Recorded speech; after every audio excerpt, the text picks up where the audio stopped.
এরপর গেছিলাম মৌসুমী কেভ। মৌসুমী কেভ যাওয়ার রাস্তা এটা। এই সময় গাড়িতে মেয়ে ঘুমিয়েও পড়েছিল। তো যাই হোক, আমি তো যাব না মৌসুমী কেভ, ঠিক করেইছিলাম আগে থেকে। তার কারণ হচ্ছে এই দেখো কি সুন্দর মেঘের খেলা চলছে। মেঘে পুরো নিচটা ঢেকে দিয়েছে, আস্তে আস্তে একটু বাদে দেখবে একটু সাইড থেকে কিচ্ছু দেখা যাচ্ছে না। তো যাই হোক, যেটা বলছিলাম মৌসুমী কেভে আমি যাব না ঠিকই করে নিয়েছিলাম, কারণ এর আগে আমি যখন আসাম গেছি মৌসুমী কেভে গেছিলাম। তো ওইখানে আর কি আমরা মানে নর্মালি তাও যাওয়া যায়, কিন্তু বাচ্চা ক্যারি করে যাওয়াটা না যাওয়াই উচিত, কারণ নিচে জল ফল থাকে, তারপর রাস্তা স্লিপারি হয়, অনেক জায়গায় ছোট্ট সরু জায়গা হয়। সেই জন্য আমি ঠিকই করেছিলাম, ওকে নিয়ে যাব না। আমার হাজব্যান্ড গেছিলো, ও তোমাদের জন্য ভিডিও কিছুটা করে এনেছে। এই দেখো যেটা বলছিলাম, রাস্তাটা একদম মেঘে ঢেকে গেছে, কি সুন্দর দেখো মেঘের খেলা দেখতে দেখতে আমরা যাচ্ছিলাম। এটা তখন মোটামুটি ওই একটা এরকম সময় আর কি বাজে। আবার ল্যান্ডস্কেপটা কি সুন্দর দেখা যাচ্ছে। যাই হোক, আমি যখন ভয়েস ওভারটা দিচ্ছি বাইরে বৃষ্টি হচ্ছে বলে মাঝে মাঝে বাজ পড়ার আওয়াজ তোমরা পাবে। দেখতে থাকো, কি সুন্দর ল্যান্ডস্কেপ এনজয় করতে করতে যাচ্ছিলাম আমরা। আর মেঘের খেলা চেরাপুঞ্জিতেই এটা বেশি দেখা যায়, আর ওই জন্য চেরাপুঞ্জিতেই বেশিরভাগ সব সাইট সিনও থাকে। আর আমরা পরপর দুদিন চেরাপুঞ্জিতেই ঘুরছিলাম, ওই জন্য মেঘের খেলাটা আমরা বেশি ভালো দেখতে পাচ্ছিলাম। মানে একদম গাড়ির সামনে চলে আসছে, তারপর আমরা বসে আছি, আমাদের পাশ দিয়ে চলে যাচ্ছে। তোমাদেরকে গার্ডেন অফ কেপসেও যেমন দেখিয়েছি, এখানে রাস্তায় যাওয়ার সময় আমরা এটা মানে দেখতে পেয়েছিলাম। এখানে আবার এসে পুরো ক্লিয়ার একদম। যাই হোক, এসে গেছি আমরা মৌসুমী কেভে। এই যে আমি গাড়িতেই ছিলাম, আমার হাজব্যান্ড আর ওর বন্ধুরা মানে সবাই গেছিলো ট্রিপের, একমাত্র আমি একাই গাড়িতে বসেছিলাম মেয়েকে নিয়ে। যে এটা হচ্ছে মৌসুমী কেভে যাওয়ার রাস্তা। যদিও আমার মন থেকে যাওয়ার ইচ্ছা হচ্ছিল, কিন্তু মেয়ের জন্য সেটাও ভাবতে হবে, মেয়ের কথাটা, ওই জন্য আমি যাইনি। আমিও ভিডিও মারফত নতুন করে দেখেছি, কারণ গেছি তো 8-9 বছর আগে, বুঝতেই পারছো অনেকটাই কম স্মৃতির ছিল। তো যাই হোক, ওদের মাধ্যমে আমি আবার ভালো করে দেখছিলাম ব্যাপারটা।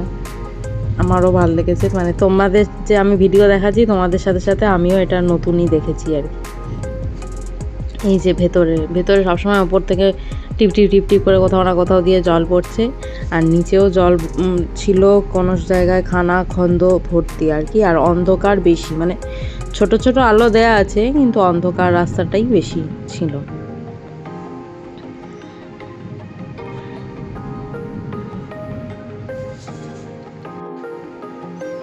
আমি হাজব্যান্ডকে বলেছিলাম আমি যাব না ঠিক কথাই, কিন্তু তুমি যেও, এই এই ফিলিংসটা মানে ঘুরতে গিয়ে কোথাও যাব না এটা বলা উচিত না, যতটা সম্ভব যতটা দেখা যায় দেখা উচিত। তা আমি যেহেতু এটা এক্সপিরিয়েন্স করেছি, আমি ওকে বলেছি আমি এক্সপিরিয়েন্সটা তুমিও করো, ভালো লাগবে। আমি এই ফার্স্ট একটা কেভ অ্যান্ড আরেকটা আন্দামানে আরেকটা কেভ আছে, ওটাও হচ্ছে মানে লাইভ কেভ যেটাকে বলে, ওটাও আমি দেখেছি। দুটোই খুবই ভালো, ওটা আরও লেন্দি, ওটা আরও রিয়েলিটি আছে ওর মধ্যে, আন্দামানের যে কেভটা। বাট এই মৌসুমী কেভটাও খুব ভালো।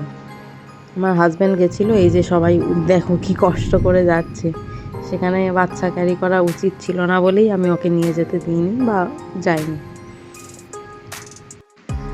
ও পুরোটাই মোটামুটি, তো আমি বলে দিয়েছিলাম যে ভিডিও করে আনতে, পুরোটাই মোটামুটি যা হোক তাও করে সুন্দর একটা ভিডিও নিয়ে এসেছিলো আমার জন্য। তার জন্য আমি খুব হ্যাপি হয়েছি, কারণ আমিও দেখেছি আর ভিডিও মারফত শেয়ারও করতে পেরেছি। এই দেখো সামনে জায়গাটা কি সুন্দর, ছোট্ট একটু জায়গা দিয়ে আলো পড়ছে, কি ভালো লাগছে জায়গাটা দেখতে। এখানে আমার সব বান্ধবীরা ছবিও তুলেছে।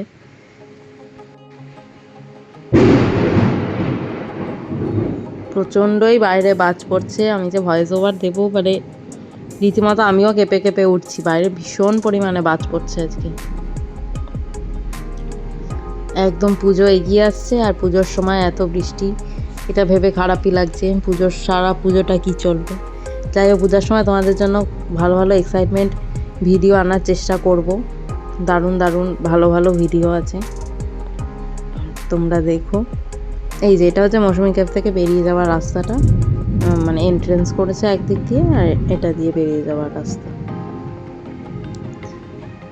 এরপর আমরা এখানে দুপুরের লাঞ্চটা এখানেই করে নিয়েছিলাম, কারণ এখানে অনেক দোকানপাট রেস্টুরেন্ট সব ছিল, এখানেই খেয়েছিলাম। আর আমরা এখানে রোজ একঘেয়ে ভাতের থালি খেয়ে খেয়ে বোর হয়ে গেছিলাম, তাই ভাতের থালি খাইনি। এখানে একটু চাইনিজ পেয়েছিলাম আমরা, সৌভাগ্যবশত চাউমিন, চিলি চিকেন, রাইস সবই পেয়েছিলাম।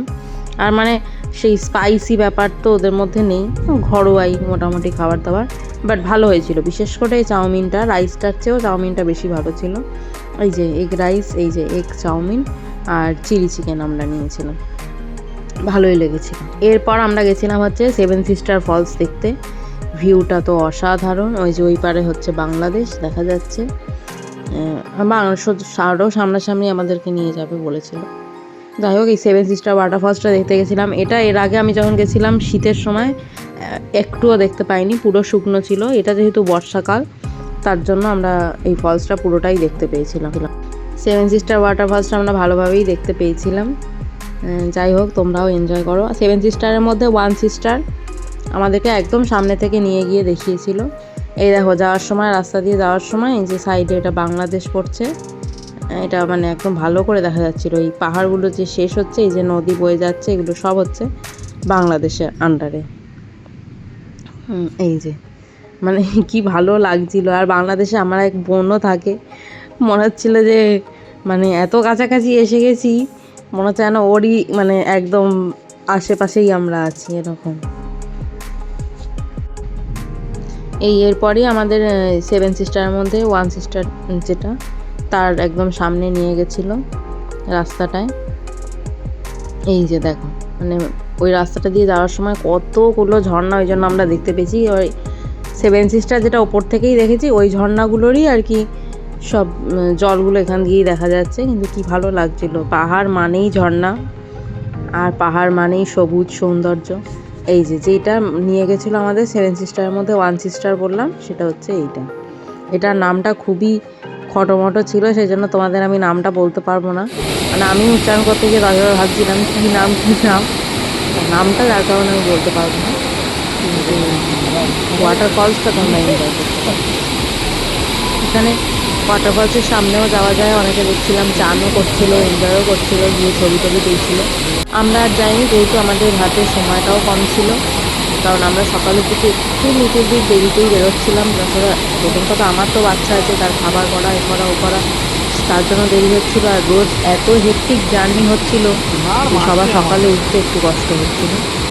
যাই হোক, তাও ম্যানেজ করে আমরা গিয়েছি। কিন্তু এখানে যাওয়ার ইচ্ছা হচ্ছিল তো অবশ্যই, ঝর্ণা দেখলে কান্না আরও সামনে যেতে ইচ্ছা করে, আমার তো বিশেষ করে ইচ্ছা করে। কিন্তু আমরা যাইনি, আর ওখানে বাইরেই দাঁড়িয়ে ছবি তুলেছিলাম, তুলে চলে এসেছিলাম। দেন এই পয়েন্টটা আমাদের নিয়ে গেছিলো, এটাকে বলছিল মানে শিবলিঙ্গ আর কি জায়গাটা। এই সামনে যে পাথরটা তোমরা এই যে দেখতে পাচ্ছ, এটাকে ওরা বলে শিবলিঙ্গ। এটা অটোমেটিক নাকি এইভাবেই তৈরি হয়েছে, অনেকটা শিবলিঙ্গের মতো দেখতে। এইটার জন্য দেখতে আসে। আর এই যে বললাম বাংলাদেশটা একদম সামনে থেকে দেখা যাবে, মানে এই নদী, এইখানে যা যা সব দেখতে পাচ্ছ। দূরে আরও ভালো করে ক্যামেরায় না বোঝা গেল, দূরে ভালো করে দেখা যাচ্ছিল অনেক বিল্ডিং। পুরোটা হচ্ছে বাংলাদেশ, মানে আমরা এখানে ইন্ডিয়াতে রয়েছি আর ওটা হচ্ছে বাংলাদেশ। মানে কত সামনাসামনি দেখছো জায়গাটা। একটু ছোট পার্ক মতো ছিল, একটা শান্ত নদী বয়ে গিয়ে নিচে ঝর্ণার মতো গিয়ে পড়ছে, বেশ ভালো লাগছিলো। এখানে বিকেলের টাইমটা আমরা যখন সানসেট হচ্ছে সেই সময়টা গিয়ে পৌঁছেছিলাম, আর ভীষণ হাওয়া দিচ্ছিল বলে এই জায়গাটায় দাঁড়িয়ে থাকতে খুব ভালো লাগছিল। মানে ফিরতে ইচ্ছাই করছিল না, মনে হচ্ছিল থেকে যাই। আর এই জায়গাটা আমরা একটু বেশি সময়ও কাটিয়েছিলাম, কারণ এরপর আমাদের বাড়ি ফেরাই ছিল, তা ওর জন্য আমাদের বেশি তাড়া ছিল না। এই যে পুরোটা হচ্ছে বাংলাদেশ। ইভেন এই সময় বাংলাদেশে বাজ পড়ছিল, যেটা ক্যামেরায় আমরা অনেকবার চেষ্টা করেছি ধরার, কিন্তু সেভাবে ধরতে পারিনি। এত ভালো লাগছিল যে ওখানে বৃষ্টি হচ্ছে, আমাদের এখানে ওয়েদার একদম পরিষ্কার, আর ওখানে রীতিমতো বাজ পড়ে পড়ে মানে বৃষ্টি হচ্ছে, সেটা বোঝা যাচ্ছে। এই যে শান্ত নদী, এখানে ছোট ছোট মাছও ছিল, আর এটাই ঝর্ণা হিসেবে আর কি সামনে গিয়ে, এই যে সামনে গিয়ে পড়ছে। বেশ ভালো লাগছিল, শান্ত স্নিগ্ধ পরিবেশ, মানে নেচার এনজয় করার জন্য একদম প্রপার জায়গা ছিল।